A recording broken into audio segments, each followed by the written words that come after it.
I am Solomon Shaw. I am 68 years old, a retired engineer, and a new widower. At my wife Naomi's funeral, I was the only mourner. The church pews meant for hundreds held only me. My children. My son Andre was closing a real estate deal on a yacht in Miami. My daughter Kiara was launching a wellness brand at a luxury spa in Arizona. They told me they were trapped by a freak blizzard at O'Hare Airport. They sent their condolences via text message. I stood there listening to the echo of the priest's voice, and I didn't text back. I didn't call. I didn't shed a tear of anger. I just waited until the next morning.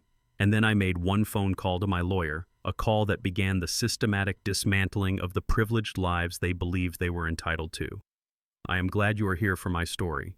Before I tell you what happened, please let me know in the comments where you are listening from.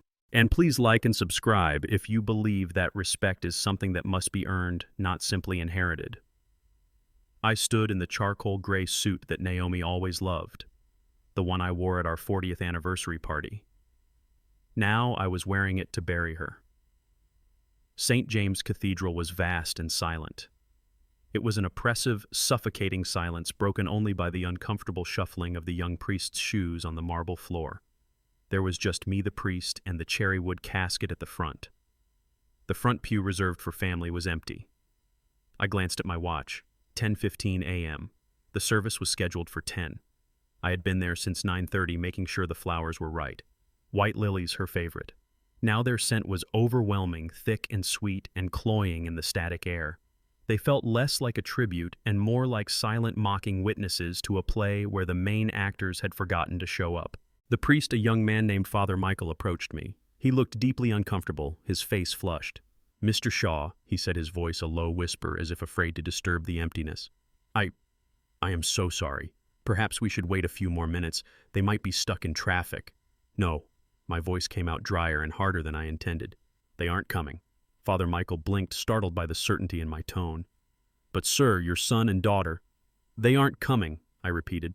I turned away from him to face the casket. "Let's begin, Father. Naomi has waited long enough." He hesitated, then gave a short, pained nod. He walked to the pulpit, cleared his throat, and began the eulogy, his voice echoing strangely as it addressed the empty wooden pews. "We are gathered here today to celebrate the life of Naomi Shaw." His voice faded into a dull drone. My mind was not in the church. It had drifted back 2 weeks to room 714 at Piedmont Hospital. The steady rhythmic beep of the heart monitor, the sharp antiseptic smell that clung to everything. I was trying to feed Naomi a small spoonful of chicken broth. She had become so thin, her beautiful skin like paper stretched tight over her bones. She was too weak to lift the spoon herself. I raised it to her lips. She smiled at me. It was a tired smile, weary from the pain, but it was her smile. The one that still held the light that made me fall in love with her 45 years ago. She whispered, her voice a dry rattle. "It's only you, Saul. It's always been just you." My heart ached with love for her then.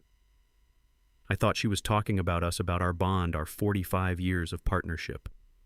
I gripped her hand and whispered back, "Always my love, always." Now standing in this empty cathedral, the true meaning of her words hit me like a physical blow. It wasn't a declaration of our love. It was a statement of fact. My pocket vibrated. A rough, buzzing intrusion. I pulled out my phone, intending to power it off, but I saw the name on the screen.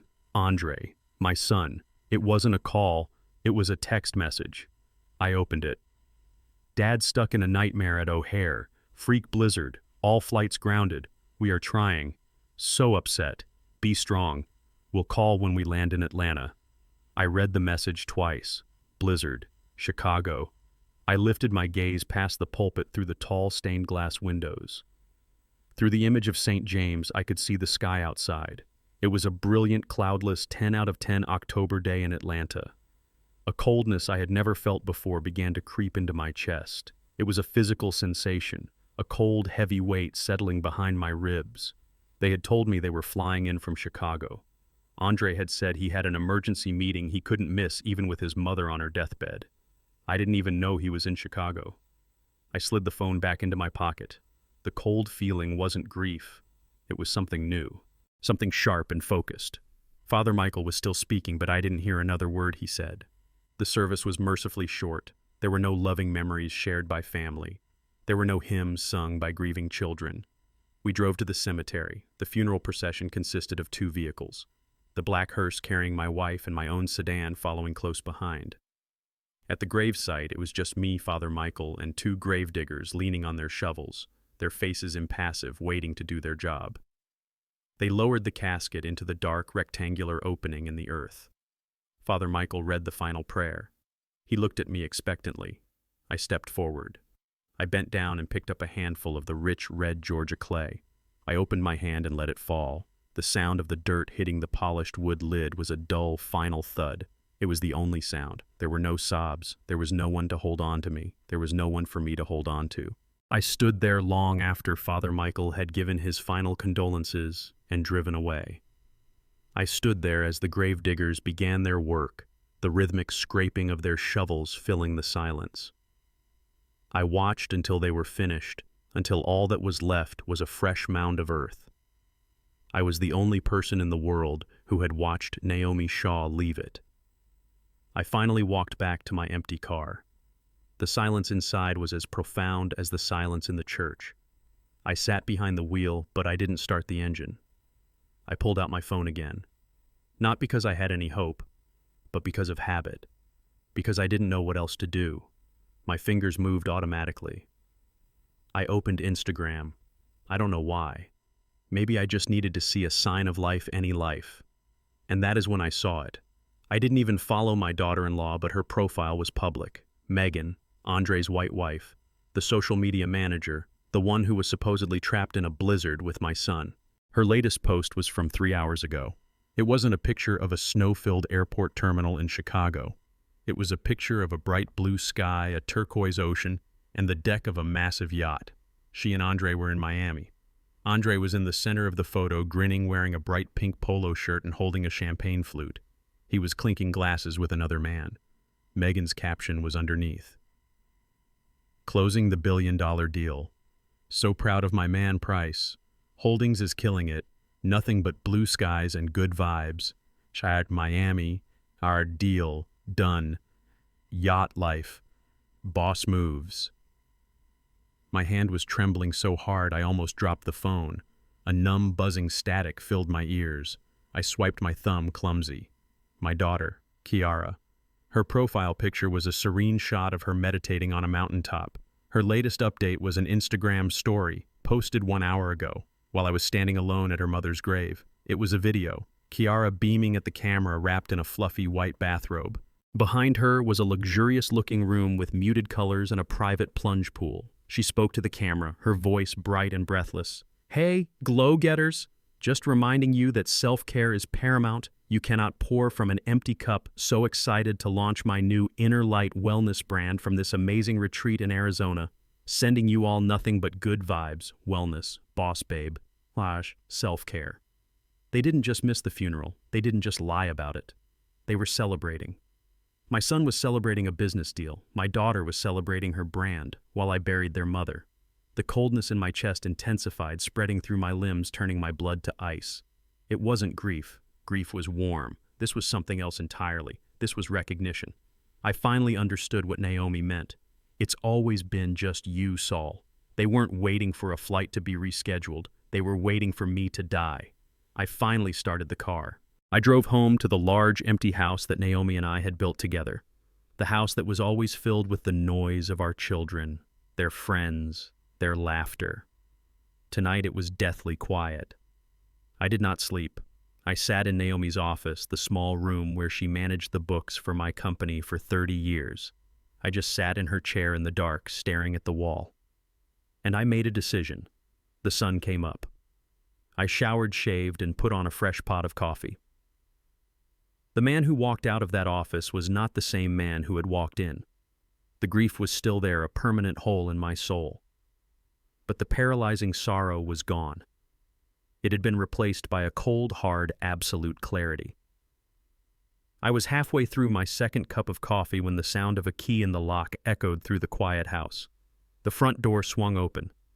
They didn't knock. They never did. They entered as a group of 4-person performance troupe arriving for their matinee. Andre, my son, Megan, his wife, Kiara, my daughter, and her husband, Jordan. All four were dressed in immaculate, expensive black. It was the kind of designer black clothing that costs more than a regular suit, perfectly tailored to look elegantly mournful. Andre strode toward me first, his face set in a mask of practiced somber grief. "Dad," he said, his voice a deep, serious baritone as if he were addressing a boardroom. He pulled me into an embrace. It was the stiffest hug I had ever received in my life. His arms were rigid on my shoulders, his body held a careful 6 inches away from mine. He gave 2 hard, business-like pats on my back. We can't believe it. It's horrific. We raced here as fast as we could." I said nothing. I just stood there and let him complete the gesture. Megan. My daughter-in-law glided past both of us, her eyes already scanning the foyer and the living room. Her upper lip curled just slightly. "Oh, Saul," she said, her voice a thin, reedy complaint. "This house is just so heavy, and the smell of all those lilies." She waved a hand in front of her nose. It's a little suffocating, isn't it? You should really open some windows, get some fresh air in here." She didn't look at the large, smiling portrait of Naomi on the mantel. She was just assessing the atmosphere. Then came Kiara. My daughter managed to summon real tears. They welled up in her eyes, perfectly rolling down her cheeks one by one without smudging her expensive mascara. She rushed to me, burying her face in my shoulder. "Oh, Daddy, I tried so hard to get here. It was impossible." Her sobs felt timed, rhythmic, like she was following a breathing exercise. Jordan, her husband, just stood awkwardly by the door holding 2 sleek designer suitcases, his eyes darting around, already calculating the square footage. Kiara finally pulled away, dabbing at her dry eyes with a tissue she'd had ready in her hand. The launch was, Mom would have understood. She always understood business. "She's right, Dad," Andre said. He didn't ask. He walked over to the large, worn leather armchair by the fireplace, Naomi's chair, the one she read in every single night, and sat down in it. He leaned back, steepling his fingers instantly, looking like he was chairing a meeting. "We need to talk about the next steps. The estate. It's a lot to manage, and in your state you shouldn't have to be worrying about any of it." Jordan, Kiara's husband, finally spoke, his voice smooth and professional. "That's right, Sol. Probate can be a minefield. We're here to take that burden off your shoulders. We can handle all the details." "Details?" I asked, my voice dangerously quiet. Megan, my daughter-in-law, stepped forward, and I saw she was holding a sleek white binder. She opened it. "Exactly," she said, her voice bright and efficient, all pretense of grief gone. "I've already prepared a preliminary list of the top real estate firms in Buckhead. This house..."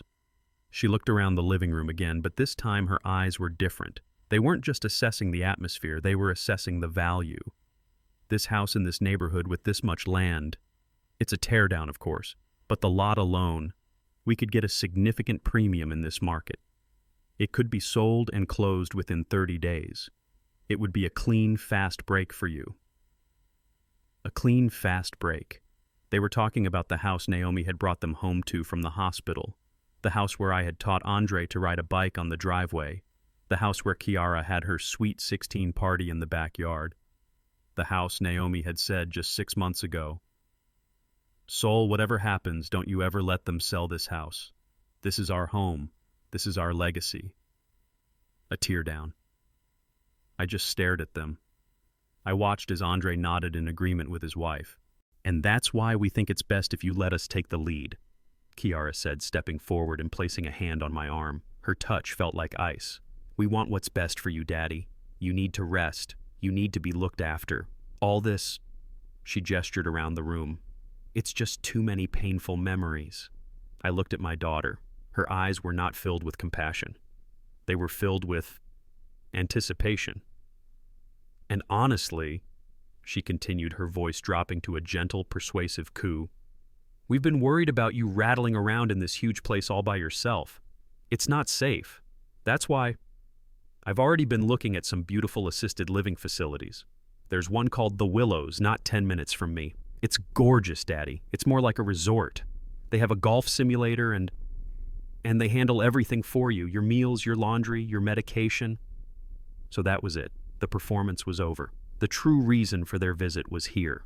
They weren't just here to offer condolences. They were here to liquidate their inheritance. And I was the last remaining obstacle. They were planning my death while I was still standing right in front of them. The coldness in my chest solidified. It became a core of pure, unadulterated steel. I stood up straighter. I looked at my son sitting in my wife's chair.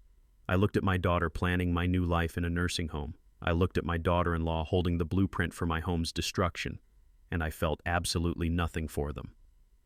I stood up. I have an appointment. Andre frowned, pulled from his managerial pose. An appointment. What are you talking about, Dad, with who? That, I said, walking past them toward the hall closet to get my jacket, is my business. I stared at my daughter, Kiara. She was still smiling, that soft, persuasive wellness smile, the one she used in her videos right before trying to sell an $80 face serum. It's more like a resort, Daddy, she repeated softly. And as I looked at her, I didn't see my daughter. I saw the tuition bills. I remembered with perfect, agonizing clarity a night back in 2008. Naomi sitting at this very kitchen table, her head in her hands long after midnight. Kiara had been accepted to Sarah Lawrence, a private liberal arts college in New York that cost even back then over $50,000 a year. We didn't have that kind of money liquid. My business was just stabilizing. We can't let her down, Salt, Naomi had said, her voice strained with worry. She has her heart set on it. She has her heart set on a fantasy, Naomi, I had argued. Georgia State is a fine school. It's not about the school, Naomi said, and her eyes were fierce. It's about her not having to struggle the way we did. We'll figure it out. And we did. Naomi figured it out. She convinced me to remortgage this house, this teardown. We signed a 30-year loan, pulling out over $200,000 in equity we had built with our own sweat to fund her 4-year degree in interpretive dance and modern philosophy. My wife had leveraged our entire future, the very roof over our heads, so this girl could have a resort lifestyle for 4 years. And now that same girl was standing on the carpet paid for by that loan, trying to sell me on a new resort so she could liquidate the very asset her mother had sacrificed to give her a chance. The sacrifice of the mother met with the cold, careless greed of the daughter. The steel core inside me became ice. I stood up. The sudden movement broke their little sales pitch. All 4 of them looked at me. Andre, still lounging in his mother's chair, frowned, annoyed by the interruption. Where are you going, Dad? We're not finished talking about this. I walked past them toward the hall closet and pulled out my good wool coat. I have an appointment. Their surprise was a sudden sharp silence in the room. An appointment, Andre repeated, his voice laced with suspicion. What are you talking about, with who? I turned to face them, my hand on the doorknob. That, I said, is my business. And I walked out, closing the door firmly behind me, leaving them standing alone in my house. Alani Davis's office was on the 42nd floor overlooking the Atlanta skyline. It was all glass and steel and quiet, expensive competence. She wasn't an old family friend. She was the best estate lawyer in the city, the one I had hired 15 years ago when my company Shaw HVAC truly became successful. She stood as I entered. She was a sharp, impeccably dressed black woman in her 50s. Her eyes were kind but held no pity. Soul, she said, shaking my hand firmly. My deepest condolences for Naomi. I was so sorry to hear it. Thank you, Alani, I said. She closed the door to the conference room. You sounded firm on the phone, Soul. I am, I said. I didn't sit. I'll get straight to the point. They're here, all 4 of them. Andre and Kiara. They're at my house right now. They want to sell it. They're calling it a tear down. And they've already researched assisted living facilities to put me in. Alani showed no surprise. She simply nodded, as if I had just confirmed a diagnosis she had long suspected. And so the post-funeral asset grab begins. I'm not surprised, Saul. With Naomi gone, you are the sole remaining trustee of the Shaw Family Trust. They think I'm a grieving old fool who's lost his mind. I said, my voice as cold and hard as the steel beams outside the window. They think I'm an obstacle to be managed. Well, Alani said, gesturing to the chair opposite hers, Let's make sure we have our facts straight. I sat. She had a thick file already open on the polished table. I did what you asked this morning, she said, putting on a pair of sleek black-framed glasses. I ran a full audit on the trust's distributions for the last 5 years, the investments you and Naomi made into your children's ventures. She turned a page. Here we are, Andre, Shaw Holdings, LLC. In the last 5 years, you and Naomi have invested, at his request, a total of $1.2 million into this company. She slid a second document across the table. It was a corporate registration. As I suspected, Shaw Holdings is a shell company registered in Delaware. Its stated assets are less than $10,000. It has no employees, no revenue, and its only listed expenses are, let's see, the lease on a Bentley Continental GT and the monthly rent on a 4-bedroom penthouse in Buckhead. $1.2 million. My wife and I had lived in the same house for 40 years. I still drove a 2018 Lexus. Alani didn't wait for me to react. She just continued, her voice the calm, steady instrument of truth. Now, Kiara, and her husband Jordan, the Inner Light Wellness brand. She turned another page. You and Naomi have funded her brand to the tune of $850,000. I took the liberty of checking their business accounts, which you are still a co-signer on. The vast majority of these funds were not used for product development or marketing. They were classified as research and development expenses. This includes a 6-week research trip to a 5-star resort in Bali, a 10-day sourcing trip to a spa in Switzerland, and of course the down payment on their new Range Rover. $850,000. I remembered Naomi agonizing over buying a new $2,000 sofa, wondering if it was too extravagant. I just nodded. It was all clicking into place. The pieces of a puzzle I had refused to see for a decade. I know what they are, Alani, I said. I know, she replied softly.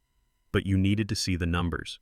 You needed to see the facts separate from the emotion. Because they will bring the emotion. You must bring the facts.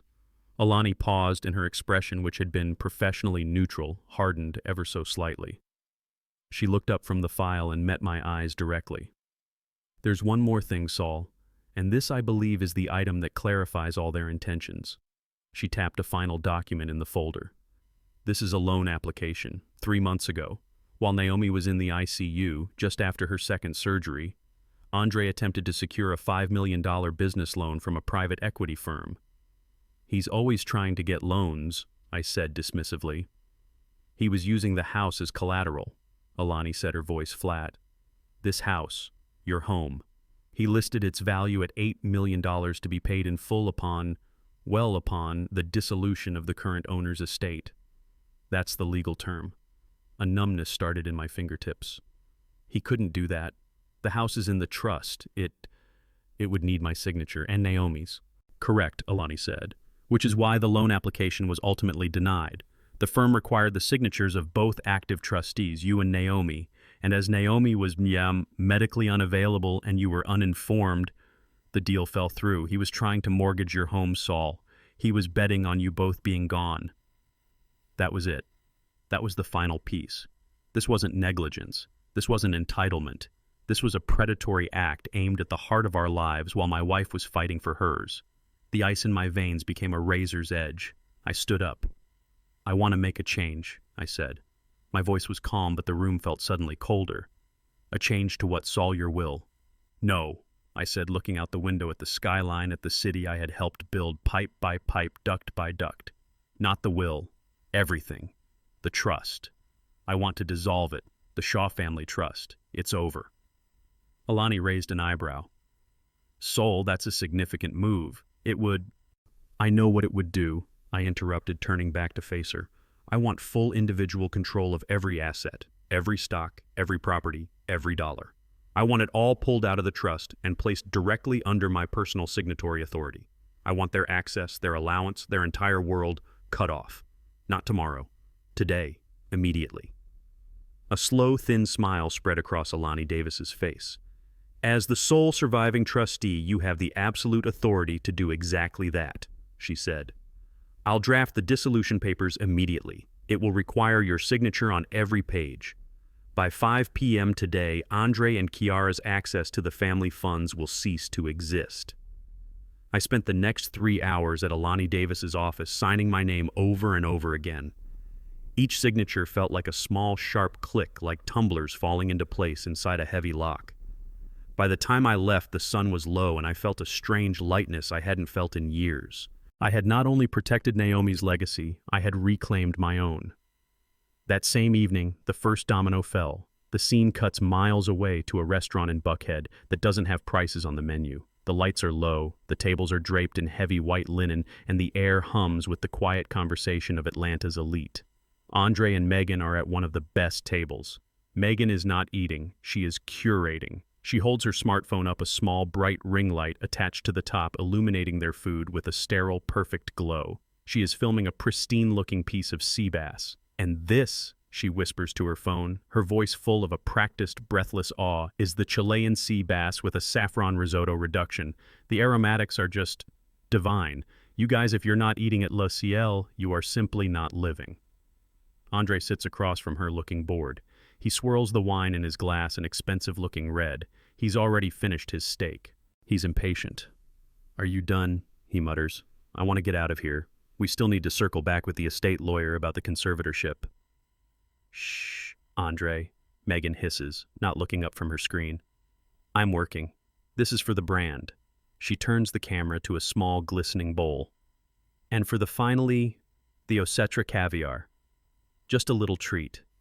Because we are so blessed." She pans the camera over to Andre, who forces a tight smile. "So blessed," he echoes, raising his glass to the phone before turning to signal the waiter for the check.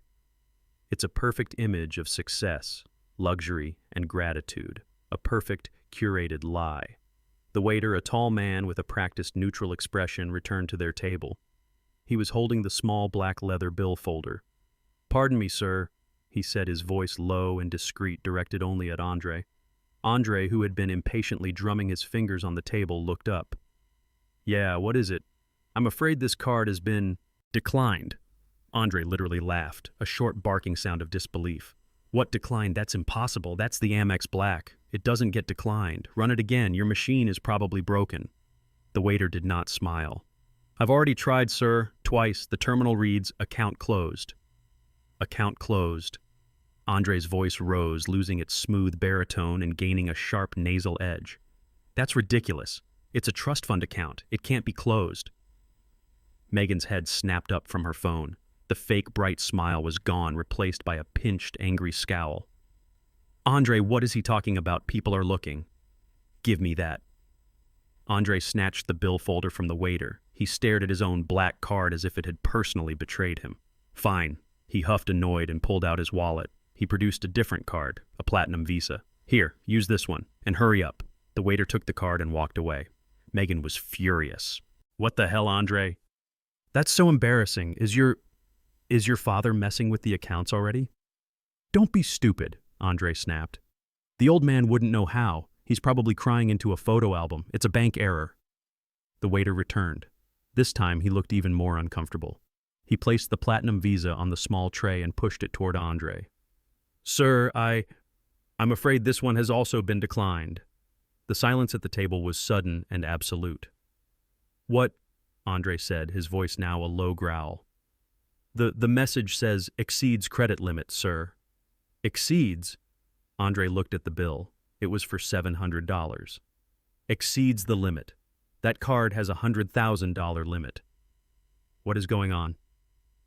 His face was turning a dull, blotchy red. He looked around. The couple at the next table were politely trying not to stare. "Andre, fix this."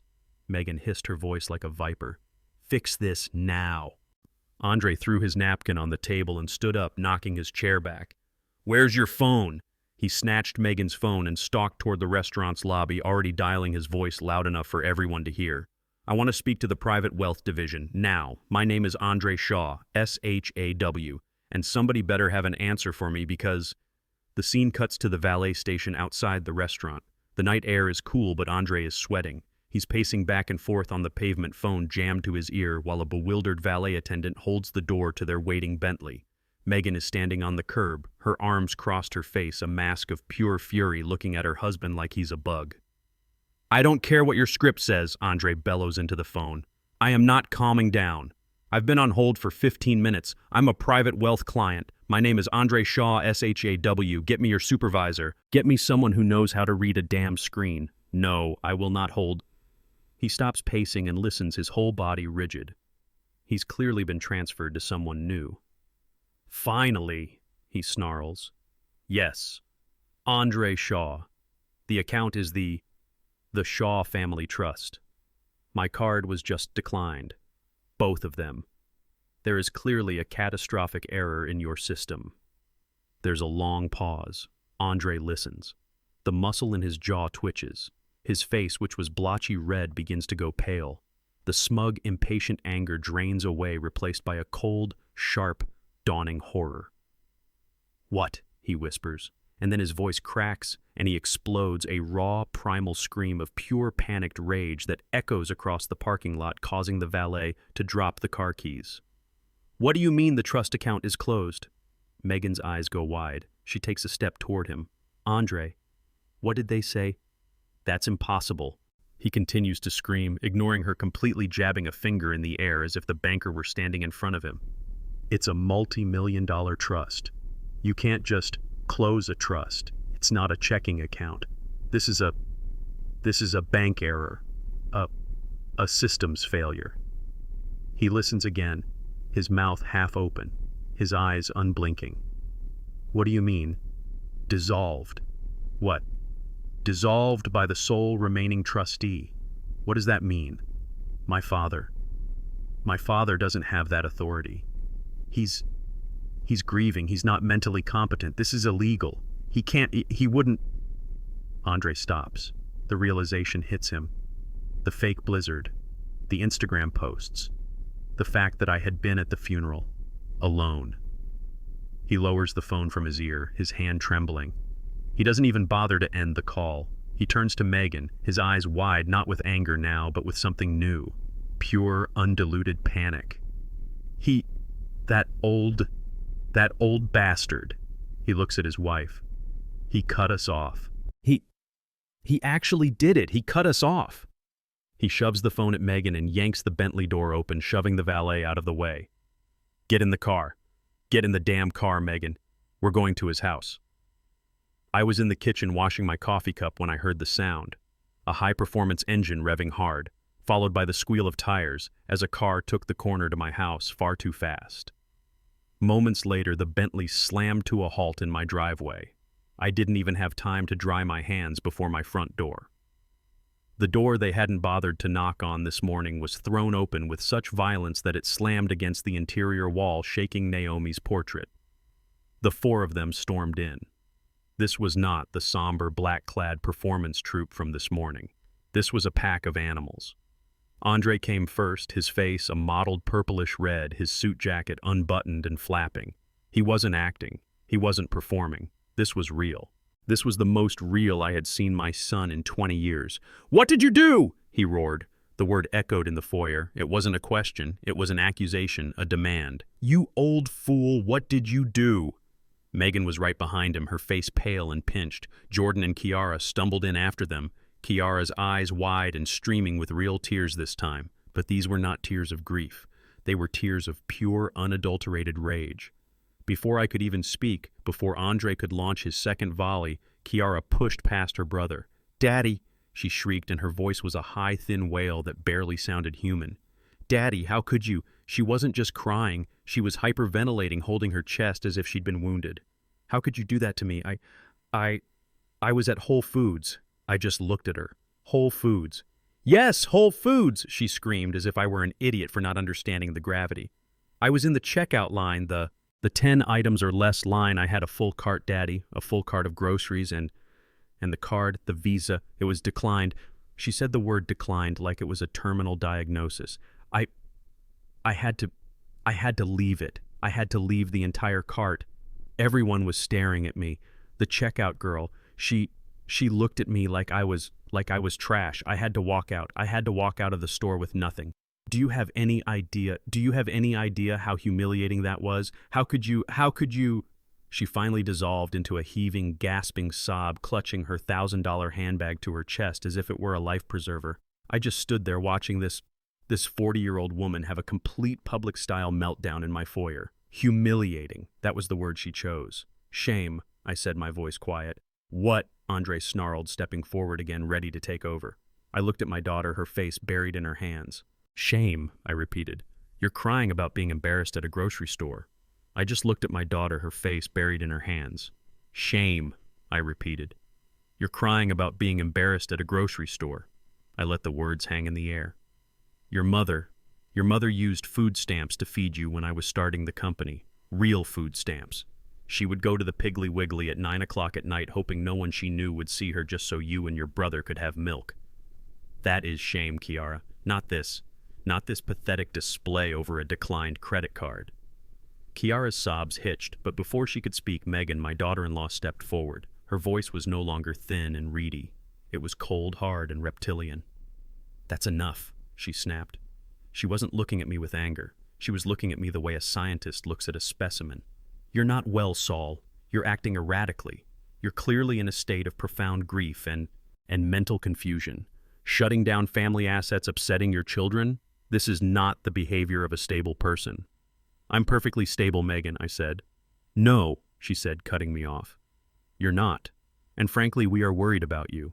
We're worried you're a danger to yourself and to the family's assets. We've already spoken to a lawyer. A lawyer. Yes. She said, her voice dropping as if delivering a final reasonable warning. About a conservatorship. You know, like what they did with Britney Spears. Someone to manage your affairs, your finances, for your own good. To protect you from impulsive decisions like this. You are putting the entire family legacy at risk, Saul, and we can't let you do that. There it was, the final play, the threat. If you won't give us the money, we will take it. We will have you declared an incompetent old fool and lock you away while we drain every last cent. I looked at Andre, who was now standing beside his wife, nodding in grim agreement. I looked at Kiara, who had stopped crying and was now watching me with a cold, calculating look in her eyes. They were all in on it. I let the silence stretch. I let them stand there, savoring their checkmate, believing they had me cornered. I took a deep breath, and then I played the one card they had forgotten they'd even given me. You missed your mother's funeral, I said. The sentence was so quiet, so out of context with the talk of lawyers and conservatorships that it stunned them into silence. Andre blinked as if I'd switched languages. What does that have to do with anything? You weren't there. I said, my voice as flat and final as the sound of dirt on a casket lid. I buried my wife, your mother, completely alone. There was no one in the church, no one at the grave, just me. A flicker of something crossed Andre's face. Guilt. No. Annoyance. Annoyance that I had brought up this inconvenient detail. Dad, we told you, he said, his voice full of exasperated patience. The blizzard at O'Hare. All the flights were grounded. We were devastated. We told you that a blizzard, I repeated, nodding slowly. Yes, a blizzard, a freak storm. It was all over the news. Really? I said. That's fascinating, because I always thought Miami was known for its sunshine. Andre's mouth snapped shut. The blood drained from his face, leaving his skin a pasty, sickly gray. What did you say? I asked. I said, turning my gaze to my daughter, if they also have freak blizzards at the luxury spas in Arizona. Kiara's hand flew to her mouth. Megan looked like she'd just been electrocuted, and Andre just stood there, his lies dissolving around him, leaving him completely, utterly, and finally exposed. You, he stammered. You were spying on us. You broadcast it, I said, my voice rising for the first time, a cold, hard anger I hadn't felt in 40 years. You put it on the public internet for the entire world to see. You just forgot I was part of the world. The four of them just stared at me. The accusation, the sheer, undeniable truth of it, had finally done what all their shouting could not. It silenced them.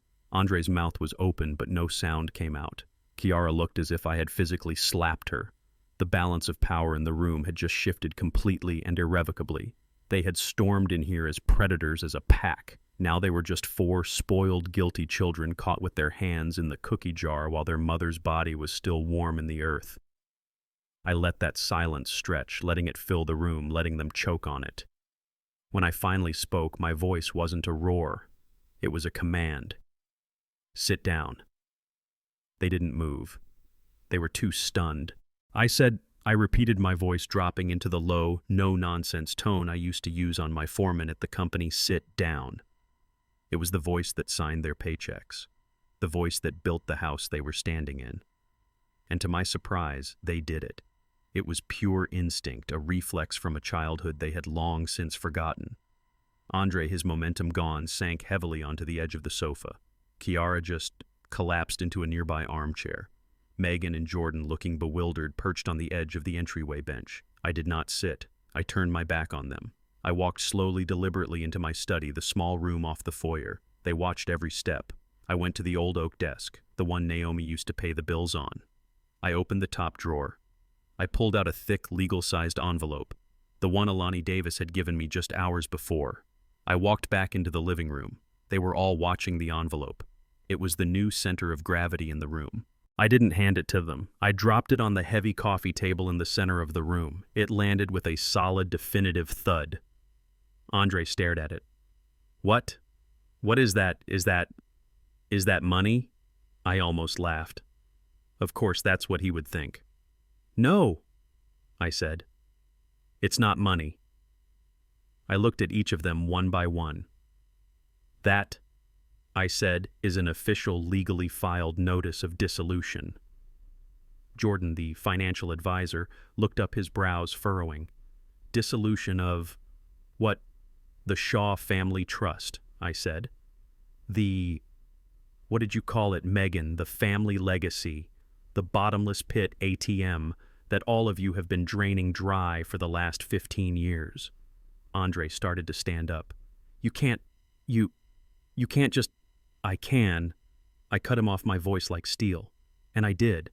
As of 3:15 p.m. yesterday, the Shaw Family Trust and all of its subsidiary accounts was legally and permanently dissolved. All assets, all of them, were subsequently transferred into a new private account, an account to which I and I alone am the sole signatory.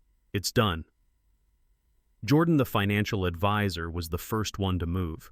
His professional curiosity, or perhaps his panic, overruled his shock. He lunged forward, snatching the thick envelope from the coffee table. This is just paper, Andre muttered, watching him. This isn't legal. You can't just do that. We have rights. We're beneficiaries. Shut up, Andre. Jordan snapped, his voice tight. He wasn't speaking as a son-in-law. He was speaking as a financial professional in a full-blown crisis. His hands, which were usually so steady, were visibly trembling as he fumbled with the clasp of the envelope and pulled out the thick, stapled document. He began to read. The room was dead silent. The only sound was the rustle of paper as Jordan's eyes scanned the first page, then the second, his speed increasing, his face losing color with every paragraph. "Oh my God," he whispered. He sank down onto the bench next to Megan, his legs seemingly giving out. "What?" Megan demanded, grabbing his arm. "Jordan, what is it? Is it real?" Jordan just stared at the document. His face was the color of ash. "It's ironclad," he breathed. It's all here. Article 10, Section 4. Upon the death of the first co-trustee, the sole surviving trustee. He looked up at me, his eyes wide with a kind of horrified awe. He has the absolute and unrestricted right to dissolve the trust at his sole discretion, without notice to the beneficiaries. "What does that mean?" Andre yelled, standing up again.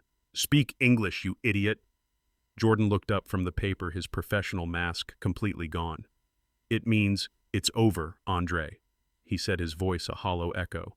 "The trust is gone. The accounts you're tied to, the allowances, the credit lines, it's all been revoked. He didn't just freeze the accounts. He reclaimed them." He looked at me. He took it all back, every last cent. The finality of the words hung in the air. Kiara let out a small wounded animal sound. And then a strange thing happened. Andre, who had looked like he was about to have a heart attack, suddenly stopped. His panic-stricken face slowly changed. The sheer animalistic terror began to fade, replaced by a dawning understanding. A look of grudging, almost impressed calculation appeared in his eyes. He looked at Kiara, and a new dark kind of smile played on his lips. "So," Andre said, his voice low and thoughtful, "that's how he's going to play it." Kiara looked up, confused. What are you talking about?" "Don't you see?" Andre said almost to himself. He looked at me, and for the first time he wasn't looking at a grieving old fool. He was looking at a competitor, an opponent. "The money isn't gone," Andre said, his voice full of this new sudden realization. "It's just in his pocket now, not the trusts." He and Kiara exchanged a look, and I saw it. I saw the misunderstanding that they so desperately needed to be true. They didn't believe I would actually disinherit them. They thought this was a lesson. They thought this was a power play. They thought I had just gathered all the chips into one big pile, my pile, and that the game was just shifting from allowance to negotiation. They thought this was my way of teaching them a lesson, of scaring them straight before we all sat down, and I, the benevolent king, would mete out their new reduced portions. They visibly relaxed. Andre even let out a short puffing laugh. The color was returning to his face. They thought the immediate crisis was over. They thought they still had a chance. They were wrong. Andre actually laughed. It was a sharp barking sound, completely empty of humor, but full of released tension. He stood up straight, running a hand through his hair, his entire demeanor changing. The panic was gone. The dealmaker was back. "Okay," he said, holding up his hands as if in surrender. "Okay, Dad. You win. You win this round." He was looking at me now with a new, strange, almost imperceived calculation. That was a hell of a move. I'll give you that. You scared us. You taught us a lesson. We get it. Don't mess with the old man, right?" He tried a smile. It was a thin, predatory, desperate thing. "So okay," he said, walking a little closer, his voice dropping to a conspiratorial, "let's make a deal tone. Lesson learned, loud and clear. We're sorry, okay? We're sorry about the funeral. Now, I need you to transfer the money." I just stared at him. "I'm serious," he said, the desperation creeping right back into his voice. "This isn't a joke, Dad. The Miami project, the one I was at. I have a balloon payment due on the loan, day after tomorrow, $2 million. If I don't pay it, the equity partners wipe me out. I lose everything." He paused, leaning in, his voice dropping to a panicked whisper. They'll break my legs, Dad. I'm not kidding. This isn't some game. You can't let that happen. You've had your fun. You've made your point. Now just transfer the money." I let his words hang in the air. $2 million, the Miami project, the one he was closing, while I was at the cemetery. "No," I said. The word was quiet, but it landed in the room like a bomb. Andre's fake smile vanished. What do you mean, no, Dad? I just told you." "I mean no," I said. "There will be no more money, not for the project, not for the car, not for the Whole Foods, not ever again. You can't—" Megan shrieked from the bench. She was on her feet now. We'll sue you. We're family. You have an obligation." "Family," I said, and I turned my full attention to her. "That's a very interesting word for you to use." I looked back at Andre. "You're worried about your project and your legs." I turned to Kiara, who was watching me, her mouth open, silent for the first time. "And you were humiliated at a grocery store." My voice was dangerously calm. When your mother was diagnosed with stage 4 pancreatic cancer," I said, "where were you?" Kiara flinched as if I'd thrown something at her. "Andre," I said, you were in Italy sourcing marble for a condo that didn't exist. You said it was too critical to come home. You said it on a text message. I still have it. You said, 'Mom knows I have to put business first.' That's what you said. And Kiara," I turned to her, you were on a 10-day silent retreat in Costa Rica. You said you had to find your center before you could process the news. You turned your phone off for 10 days while your mother was starting her first agonizing round of chemotherapy. Their faces were white dead. Do you know what that chemo did to her? I asked. My voice was rising now, the ice in my veins finally breaking, the hot, scalding truth pouring out. Do you know what it's like to watch the person you have loved your entire life vomit for 8 hours straight until there's nothing left but blood? Do you know who held the bucket? Who held her? I took a step toward them. I did. When she was too weak to walk, I continued, my voice growing thick. When she was too weak to even lift her head. Who carried her from the bed to the bathroom so she could keep one last shred of her dignity? I did. And at 3 o'clock in the morning, every single morning for the last 6 months of her life, when she would wake up terrified, shaking and crying in a pain that the morphine could no longer touch, whose hand did she hold? Who sat there in the dark in that silent, sterile room and told her it was okay and that I wouldn't leave her? I was shouting now, the words tearing out of my chest, a lifetime of suppressed rage and sorrow. It was me. It was always me. While you, I jabbed a finger at Andre, were on a yacht, and you, I pointed at Kiara, were at a spa. So don't you ever, I roared, my voice breaking with the sheer crushing weight of it all. Talk to me about family. You don't know the meaning of the word. I just stared at them, a room full of empty, grasping, pathetic children. You think this is all just here, I said, my voice low and shaking, not with fear but with a profound historical rage. You think Shaw HVAC just happened. You think it just fell out of the sky and into your bank accounts. You think this house, this money, this entire life you've been sucking dry was just some accident. I pointed at Andre. Do you have any idea how many 60-hour weeks I worked for 40 straight years? Do you know how many holidays, how many weekends, how many school plays I missed and hated myself for missing so I could build something? I pointed a trembling finger at the wall at the spot where Naomi's desk used to be. And your mother did the books at that kitchen table until 2 o'clock in the morning, night after night for decades, trying to make payroll, trying to keep us afloat while you two were sleeping peacefully in your beds. We didn't just build this, you ungrateful fools. My voice cracked. We bled for it. We sacrificed our youth, our health, our time with each other, so that you two would never have to. I looked at them, their faces a mixture of pale, guilty white. And you didn't see it as a legacy. You didn't see it as a gift. You saw it as an ATM. You saw it as a machine that was supposed to spit out cash forever no matter what.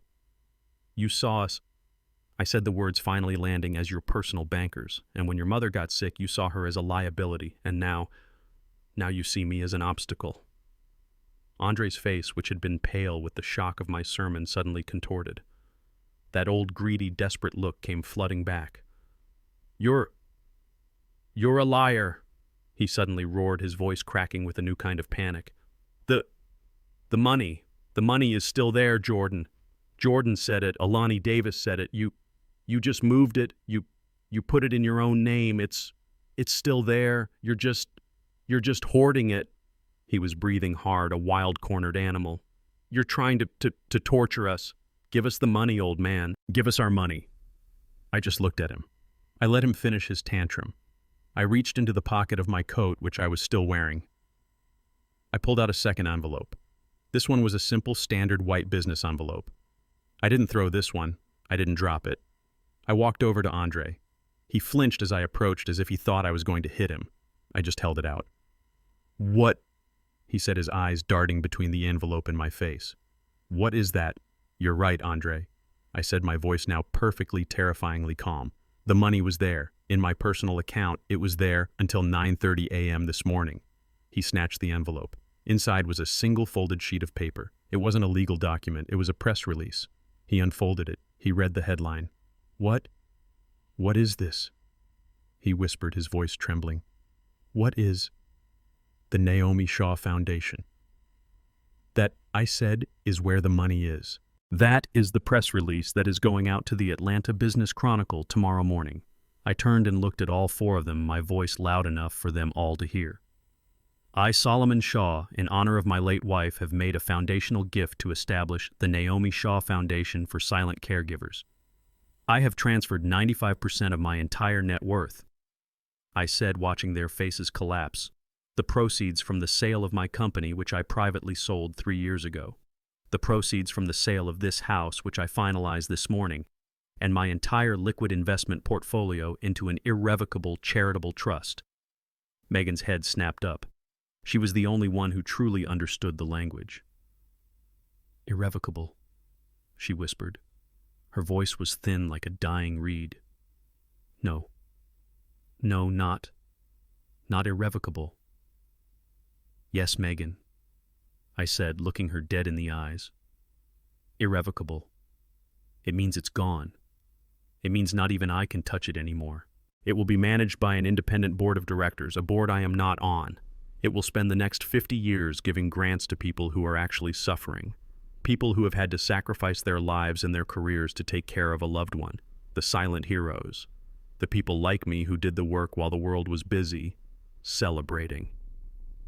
Andre just stood there, swaying the press release slipping from his fingers. 95%? That's right, I said. The remaining 5% is more than enough for a 68-year-old man to live on comfortably for the rest of his life. But I'm afraid it's not quite enough for any of you to even smell. Megan looked as if I had just thrown acid in her face. You monster, she whispered, her voice trembling with a pure, undiluted hatred. No, I said, turning and walking to the front door. I put my hand on the knob. I'm a husband who kept his promise to his wife. The finality of my action of me walking to the door finally shattered Andre's catatonic shock. The reality that this wasn't a negotiation, that this was an ending, hit him. Dad, wait, Dad, he screamed, stumbling forward, his hands outstretched. The loan, the $2 million, I wasn't kidding. They're going to kill me. You can't let this happen. I'm your son. I stopped my hand on the knob. I looked back at him. You chose your deal over your mother, I said, my voice empty of all emotion. Now, you get to live with that deal. Kiara ran forward, her face a mess of tears and smeared makeup. The wellness boss was gone. This was just a desperate, terrified woman. Daddy, please, she begged, grabbing my arm. The house, our house is in foreclosure, Jordan. He didn't tell me. We used it all for the brand. We have nothing. We're ruined. Please, Daddy, we need money. Please. She was clinging to my coat. I looked at my daughter, the one whose college education I was still technically paying for on a home equity loan. I gently unpooped her fingers from my sleeve. A parent is not a financial plan, Kiara, I said softly. It is time for you and your husband to go get a job. A real job. I turned. I opened the front door. Wait, Andre roared. No, you can't just... I stepped outside onto the porch into the cool, fresh evening air, and I closed the door, shutting it with a firm, solid click. I left them there, in the house that was no longer mine, in the house that had been sold that morning. I left them there screaming about a fortune that no longer existed. I walked to my car, and I did not look back. 6 months later. The scene is a bright, clean, but much smaller apartment in a different part of the city. I am standing at a whiteboard in my small living room, which is filled with books on engineering. I'm teaching a volunteer class. 3 young, eager faces, 2 young men, 1 young woman, all from the local community college, are watching me. I'm pointing to a complex HVAC schematic on the whiteboard. You see this? I say, tapping the diagram. This is the load calculation. This is the foundation. Everything depends on this. If your foundation is weak, if you cut corners here, the entire system will look fine until the first hot day, and then under pressure, it will all collapse. One of the students raises a hand. So the foundation is the most important part. It's the only part, I say, smiling. Let's run the numbers again. My phone sitting on the small dining table buzzes. I ignore it. It buzzes again. I walk over during a short break. 2 messages. The first is from Kiara. It reads, "Dad, I'm I'm a shift manager at Starbucks. It's hard work. I get health insurance next month. I was just wondering, can I call you?" I read the message. A shift manager, hard work. I don't reply. I look at the second message. It's from Andre. It reads, "I'm in bankruptcy court. They took the Bentley, they took the penthouse, they took everything. I hope you're happy. I hope you rot in hell, you old bastard. I hate you." I read that one twice. I hate you. I put the phone down, screen facing down. The young woman in my class calls out, "Mr. Shaw, are we ready to start again?" I turn off the ringer on my phone. I turn back to my whiteboard. I look at the young, hopeful faces waiting to learn. I stood alone at my wife's funeral, and in that awful, deafening silence I finally understood the truth. I had always been alone in that fight. My children had chosen their parties, their deals, their spas. I had chosen my wife. I had chosen Naomi's legacy. It turns out you can't have both. And for the first time in more than 40 years, I finally feel at peace. I have, at long last, restored order. This entire ordeal taught me a painful but necessary lesson. For decades, I believed that giving my children everything was the ultimate act of love. I was wrong. My generosity wasn't building their character, it was eroding it. I was funding their greed, not their futures. I learned that true respect cannot be bought. It must be demanded. And sometimes protecting your own peace and the legacy of those you truly loved, like my Naomi, is not an act of cruelty. It is the final necessary act of order. What would you have done in my situation? Please share your thoughts in the comments below. I am reading them all.